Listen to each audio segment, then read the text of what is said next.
si Kuya Jens, ano yun, reactor natin yan. Official reactor.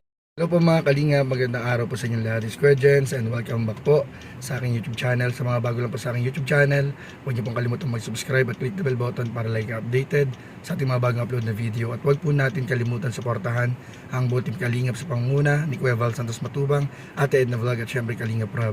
At pakisuportahan din po ang mga kasama sa buong team Kalingap. Nandyan po ang K-Boys, Kalingap Partner, Kalingap Reactor at lahat ng charity vloggers sa buong Pilipinas na tumutulong sa mga kabayan natin na lahat may hirap. Suportahan po natin lahat guys. So ngayong araw mga Kalingap ay papunta na po tayo sa SM City Daet para po manood ng fashion show at magbigay ng mga bulong update, CCTV po sa lahat ng mga taga-suporta ng Team Kalingap, K-Boys, Kalingap Angels at para maghati din po ng mga balita sa inyo mga Kalingap. Pero sa ngayon mga Kalingap, muli natin balikan ang mga nakaraang modeling, fashion show ng ating mga Angels at K-Boys. Ito po mga Kalingap, parang pasilip mga Kalingap sa mga magiging aurahan na naman po ngayong araw, ngayong hapon na ito mga Kalingap sa kanilang fashion show together with Velvet Box and ALM. So ano pa yung mga Kalingap, panoorin niyo po ito.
Ay, si ano pala nagme-makeup? Si Maika.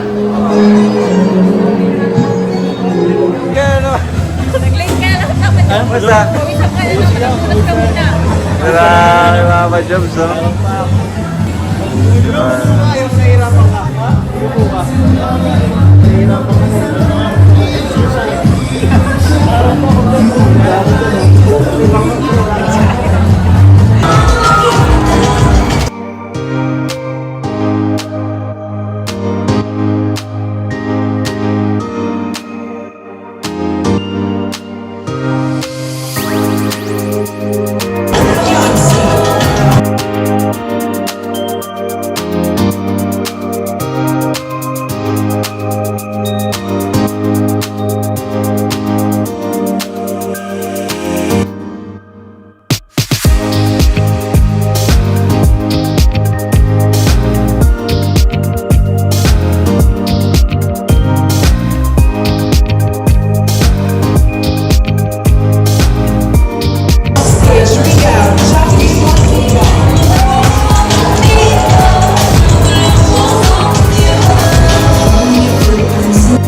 Nagmula sila sa isang mahirap na pamilya.